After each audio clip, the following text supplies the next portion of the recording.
Jeanette, congratulations for Diamond in the Rough. Thank you so much. I really am very excited about it being out there in the world finally. I know it's an excellent film. Who can never say that it's not a good movie if you have laughter and golf at the same time? Right?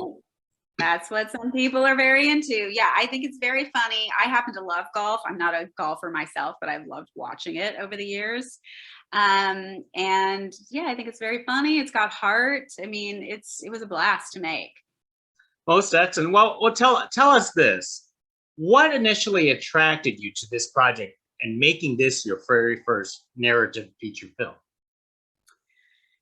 You know, I mean, I love rom-coms, number one. It's like one of my favorite things to watch. And I loved that it was coming with a Latina lead. Like that is important to me in my storytelling career. You know, I've been in this business for a long time. I grew up, you know, first generation Mexican American, and I can't name more than 5 times where I've seen a rom-com with a Latina lead. And so that was part of what really attracted me to the project, but it's also very funny, very smartly written. And I just thought, wow, I really have an opportunity to play with this script. And so I really wanted to do it. Now, when you boarded the project, did it already had the Latina lead attached to the film? Or did you influence that later? No, that they had, so the original script did not have a Latina lead. And then they brought in a Latina writer, a fabulous young woman, Crystal Ferrero, who's an amazing writer. And the company wanted to have a Latina lead. They're called Creator Plus. It's a very inclusive production company. It is their mission to create projects that are, you know, showcasing diverse voices. So, so they rewrote the lead to be a Latina. And then when I came on, I further added, you know, little aspects of the culture. I added a little more Spanish in it that was originally written, like for her tío Jorge. You know, just tiny little elements that, you know, gave it more of a Latina vibe. But I mean, it's just exciting to be able to see a Latina character be her chaotic, messy self in sort of a regular world, even though this is a heightened world. But it's not your typical, you know, hyper cultural story, which those are important too, and I love those so much. But it just was fun to tell this story and have it just happen to have a Latina lead. That was very exciting for me. I was going to say one of the things that when people think about golf, they don't think about, you know, Latin, any type of Latin influences. I mean, this is probably, you know, very important as part of the decision on boarding this project in the first place. Yeah, I mean, look, there have been, I mean, Chichi Rodriguez, Lee Trevino, there are old timer, you know, male golfers. I haven't seen a lot on the women's, you know, front in the golf space, but certainly Spaniards, there are a lot of Spaniards, you know, who golf, but, you know, like from Mexico or Colombia or Puerto Rico, like, no, we're just not seeing it. So this was fun. And that was part of the point. Like, she's a fish out of water, not just because she's a Latina coming to this country club, but because she's kind of she doesn't have her life together. You know, she's not all bougie and rich like the rest of the people. Her Theo happens to be bougie and rich. So that's how she gets her way in. So that was the fun part of it, playing that sort of fish out of water element. Excellent. Tell us about finding that right lead actress to play the Latina in a film like this. You know, it was interesting because we did speak to a lot of really terrific actresses, and a couple where we thought like, okay, yeah, this is really, you know, I mean, there are some great ones out there, to be honest, and we just don't see them enough. But when Samantha Boscarino, we did a Zoom casting, she and I, and I'm telling you, she just read a scene, and I just looked at the producer, McKenna Marshall, and I was like, it's her. Like, you just could feel that she embodied the character of Ariana Alvarez. Like, it just like snapped in, and we just were like, oh my God, it's her. And I'm so grateful that it was her, because with her professional training that she has, and she's been working for a long time, you know, in the industry, she just nailed it. I mean, we shot this entire movie in 15 days. So, Wow. 15 days. And so all the actors, and I said to all of them when we, you know, had our auditions, like, get ready to jump on this train. The train is moving, and just, you got to go with me on this journey. Like, we have to nail this in 15 days. And Samantha Boscarino was, I mean, she was, I'm telling you, when I say that she flubbed her lines less than 5 times for the entire movie, she was that on it. She was great. Wow. So for 15 days, you commandeered someone's country club or golf course? Or We actually shot at Calamigos Ranch in Malibu for a majority of the film, because golf courses are very expensive to rent. Let me just tell you that. And they don't care about a little Hollywood movie coming in, or, you know, a little indie movie, really, not a Hollywood movie. So we actually got to shoot on an actual golf course for one day, but the rest of it is all played as a country club at Calamigos Ranch in Malibu. now, was it because of the fact that this is actually like an actual golf course, did that give you like a lot more pressure to get everything right the first time around? Yeah, I mean, on the day that we shot the golf tournament, are you kidding me? It was so intense. I mean, you know, the day that we shot the actual golf tournament, which was on a golf course, we also had a second unit with some stunt golf, you know, doubles who could come in and hit those shots that we really needed to be hit, you know, to completely tell the story. But the actresses had been taking golf lessons as well. So, you know, so some of those shots are real. Like, some of those shots, Caitlin Carver, the woman who plays Skylar, she's a real golfer. So, you know, her drive, you know, off the first hole, like, that's actually her. She's really good. And Samantha too did really well with the golfing, you know, the chips and some putting.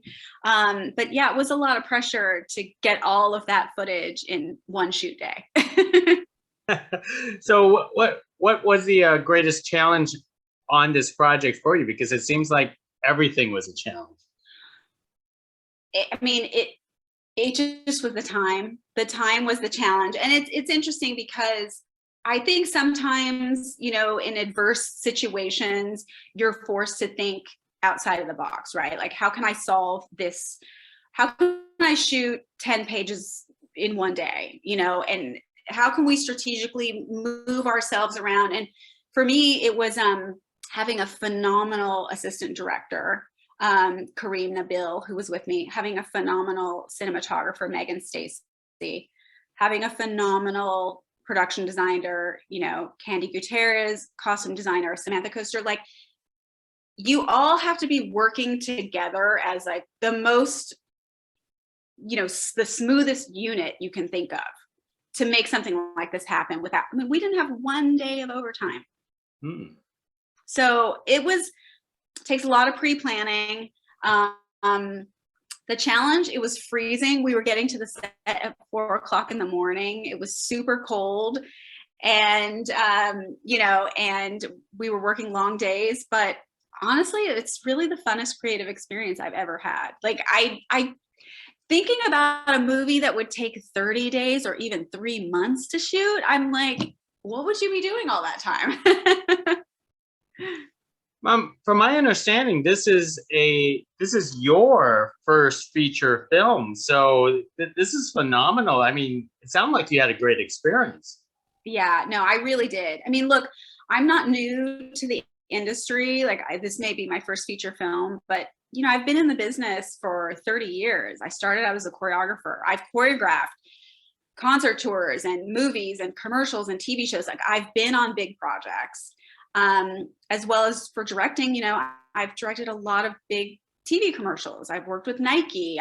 You know, so all my experience in this industry for all these years, in all the different capacities that I've been in, led me to this moment where I said, yeah, I can make this movie in 15 days. And this is not a small movie. This is a big movie. But I think, you know, just with my experience, with my pre-planning, with my ability to problem solve, you know, and I had great producers who were really supporting me and really behind me and gave me a lot of creative leeway. And like I said, a crew, department heads that were just, that also loved this movie and wanted it to be great. And so as much, I really want that, I really want to look this way, they would all go up because, you know, we all wanted the same thing. So tell me about this partnership with Creative Plus. Did they seek you out? They did. So, well, my agent submitted me to them for this project. And they sent me the script. They'd seen some of my work. So they, you know, so they sent me the script and it happened so fast. You mean, you're going to be blown away. I got the script on a Monday. I met with Creator Plus producers and pitched them my ideas on a Wednesday. And by Friday, they were offering me the movie. And that following Monday, I started. And it just took off from there. So it was it was a wild ride. Well, it's a good ride. But Jeanette, I know that you started off as a music choreographer, but I'm still trying to figure out that link from choreographer to filmmaker. I mean, how did that transition? It's not that big of a leap if you think about it. I mean, we're basically directing dancers, right? It's not just blocking, it's emotion, it's storytelling, it's all those things. And while I was on set as a choreographer, working closely with directors, talking about how things should play out. I mean, I've done choreography where it's just a person had to freestyle dance, an actor, but they didn't feel comfortable in their own skin, and just helping them, you know, jump into who their character really was and how they would dance the way they would, just like dancing at a party, you know, to full-blown choreography. So it's not that big of a leap. And if you look at people like, you know, Debbie Allen, she's a huge TV director, and that comes from choreography. I mean, Bob Fosse obviously was a choreographer and became a director. It's just all about how do you communicate with your actors, and then what is your vision, you know? And all of my years on so many sets, I really started to develop what my vision was. And you just have to be able to communicate well with people. I mean, I think that's obviously the most important part. Most excellent. Well, let's talk a little bit about you, because obviously Creator Plus was looking for diversity on this project, and yes. You have a Mexican background.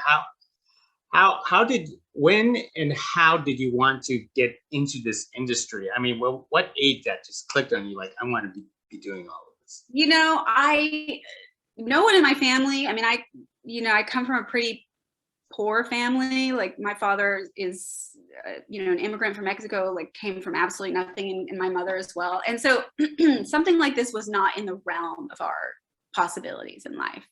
I was always a dancer since I was a little kid. I always loved to dance.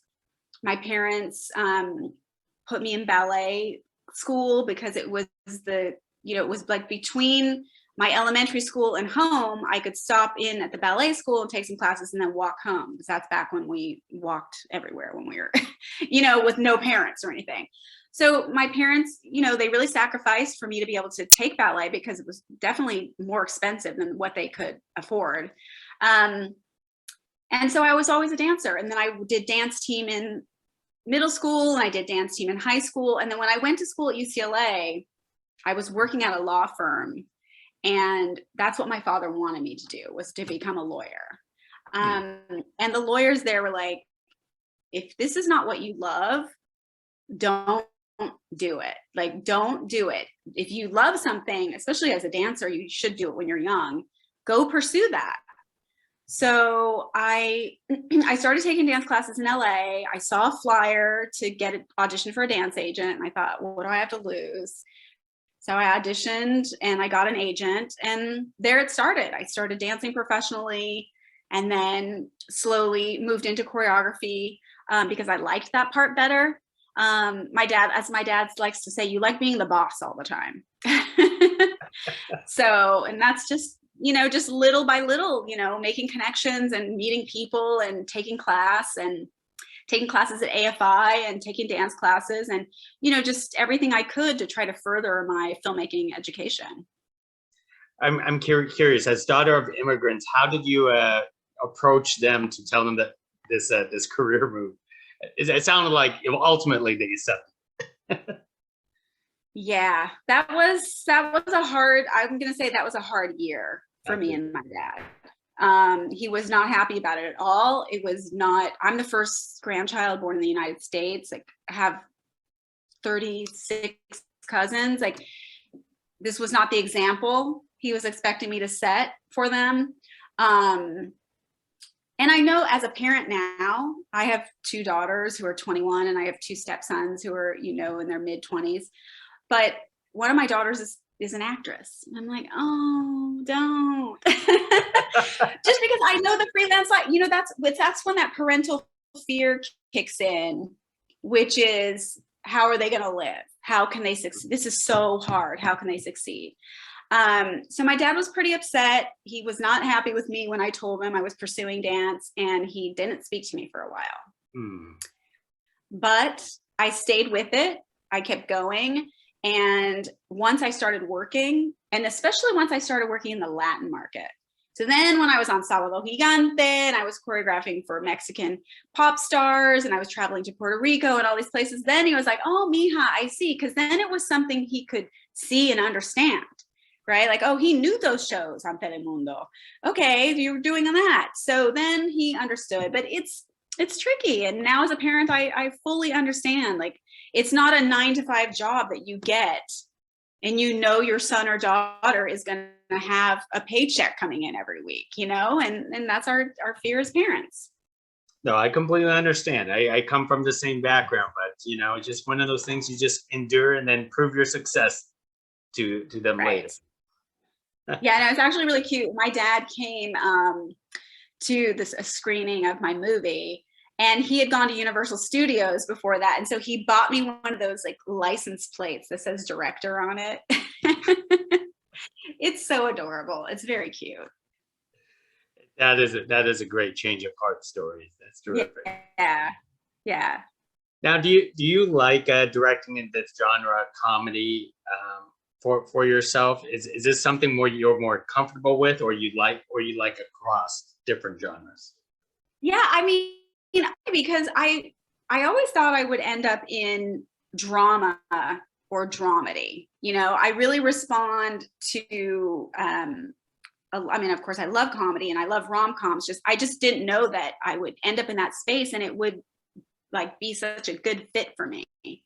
But like, for instance, you know, the film The Farewell, you know, by Lulu Wang. Like, I've seen that movie 30 times. I love that movie so much. It's funny, but it's dramatic, but it you know, it's just got heart. Like, I love that. And, you know, someday I hope to get something that's like more of a combination of the drama and the comedy together. But this was just really fun for me. And it's funny because as a dancer, as a choreographer, my timing, right? Like, I know the timing, I know the pause, I know speed that joke up, slow that joke down, you know, take a beat before you deliver that laugh. And so it comes naturally to me. So yeah, I would love to do a variety of things. I know Hollywood likes to put you in a box. So if more rom-coms want to come my way, I'm more than happy to direct them. You know, there's so few Latina directors in general, right? Directing feature films, let alone romantic comedy. Like, it's almost non-existent. So I'm really proud of that. And I mean, like, if that's my space, I love that space. Hey, you should definitely be proud. Being Latina and being female in a growing industry right now, they're trying to open doors tremendously for both, you know, the Latin market and the female market right now. Yeah.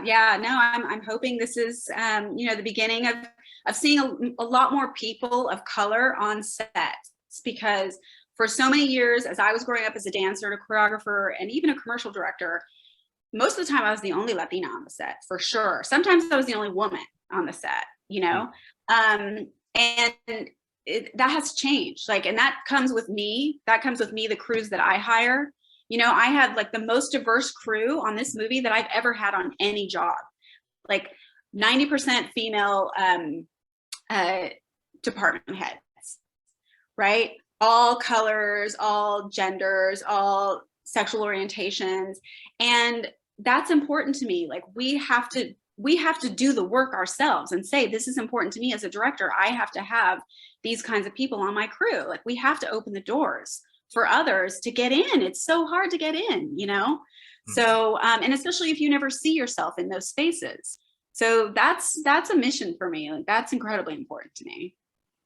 Now, so on a project like this, because of the diversity, you had a hand in it, and so is Creative Plus, because they want to purposely promote diversity. Yeah, no, that's their the ethos of their company, you know, is to create spaces and projects with, you know, diverse creators. And I really respect that about them. And so they were very open to all, you know, it is their mission statement as well. So for us, it worked together really well, because that's also my goal in life, is just to keep opening those doors and keep seeing, you know, I mean, it was the most Latinas on set on a job I've ever done here in the United States. Of course, when I've shot in Mexico or Puerto Rico or whatever, obviously, but here in the United States, like it was really exciting. There were, I think it was like me, 3 girls in our department, 2 girls in production, hair and makeup. There were like 6 of us on set. Like what? It was a shocker. Wow, most excellent, most excellent. Well, I've taken a lot of your time already, but let me ask this last question here. So what's up next for, you know, you, Jeanette? Are you already have projects lined up, or you're exploring to see what's the next big one to make it your sophomore film? Yeah, well, I am pitching. I have pitched. So I'm in a holding pattern. So everyone, give me your good vibes for a project that I really want to do. I can't say what it is, but that would be a great next project for me. I'm also, you know, trying to get my next episode of television. I directed, you know, an episode of The Garcias last year for HBO Max, you know, get another episode. And then I have my own pilot that I wrote that I have in development. It's like a Latinx YA dance drama. It's kind of like Friday Night Lights vibes meets dance team. So that has been going around town a little bit, and I'm having some meetings about that. So, you know, there's a lot of possibilities out there, and it's really exciting. And it's exciting for me as a woman, as a mom, as a Latina, but just as a person who wants to keep growing creatively and evolving. It's all very exciting. It is very exciting, especially the fact that you know, your family should realize how much you have gone so far, and this is a great accomplishment by itself. So anyways, Jeanette, thank you very much for speaking to us about Diamond in the Rough. Hopefully we get to do this again. I would love to. Thank you for having me. I really appreciate it. Thank you. Appreciate it. Bye. Bye.